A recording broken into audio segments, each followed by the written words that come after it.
Blessed are you, my Lord and God, maker, creator of all the universe. My name is His Royal Highness Igwe Christopher Chukwuemeka Ejiofor, and I am from Ejiofor, Oye, they are Igwe from the year 2008. I want to actually talk about what's happening in Nigeria right now. As we all know, the young Mazi Nnamdi Kanu had been arrested and put in jail, and this has caused an uproar everywhere in our country, and a lot of people do not understand. As the last standing ADC to His Excellency Odumegwu Ojukwu, and I was at his burial at Nnewi during the period that President Jonathan was in power, and I had the privilege of making the final farewell speech on behalf of what Biafra stood for in General Ojukwu's time. And I can say I speak authoritatively as one who has been handed the baton of Biafra. At least memory of Biafra retains in my heart. I would like to first of all condole everyone for what has happened to our brother Mazi Nnamdi Kanu. A lot of people do not understand that a lot of things that happen today in the world that we live in are things that have already been written in the book of life. Some of us are acquainted with the scriptures, others are not. I was privileged in Biafra to have had an encounter with an angel because I was desperately desirable to know why the God Almighty, who was the creator of all the universe, allowed this atrocity of mass killings to be unleashed upon us by the people from the north, supported by Britain and a lot of allies of the West. And we really suffered, and there's no turning back. We suffered, and at the end of the war, we lost everything, virtually become a state with no wealth, with nothing.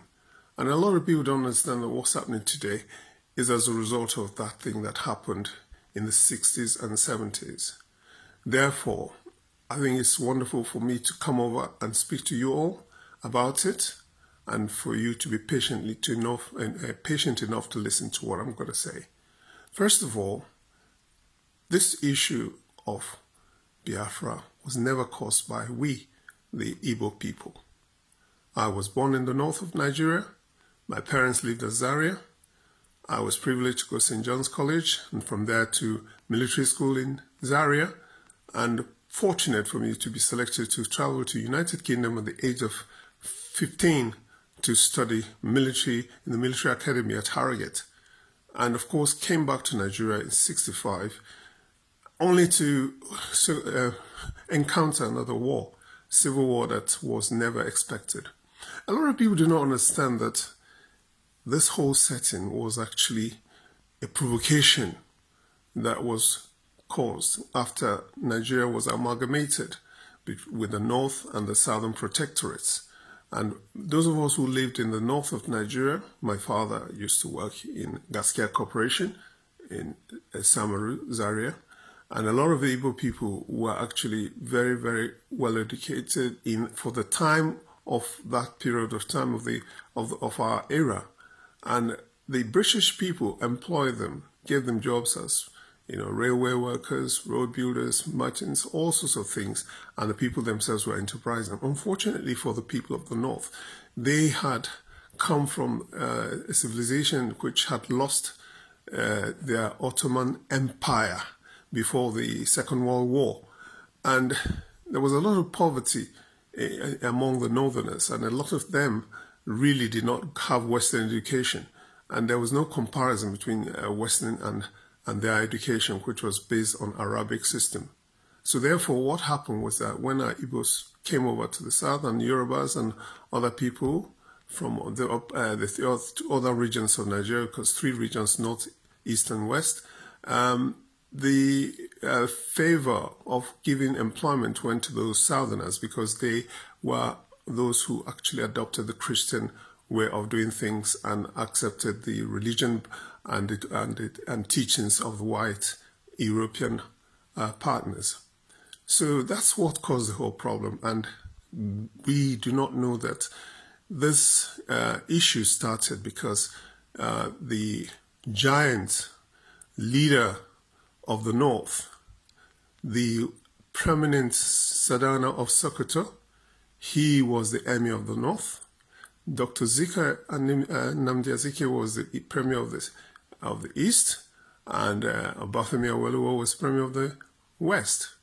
And basically what had happened was that the people of the North were feeling slightly dismayed because a lot of the jobs that were in the railways and all the other things were actually run by the Southerners, and they did not know really how to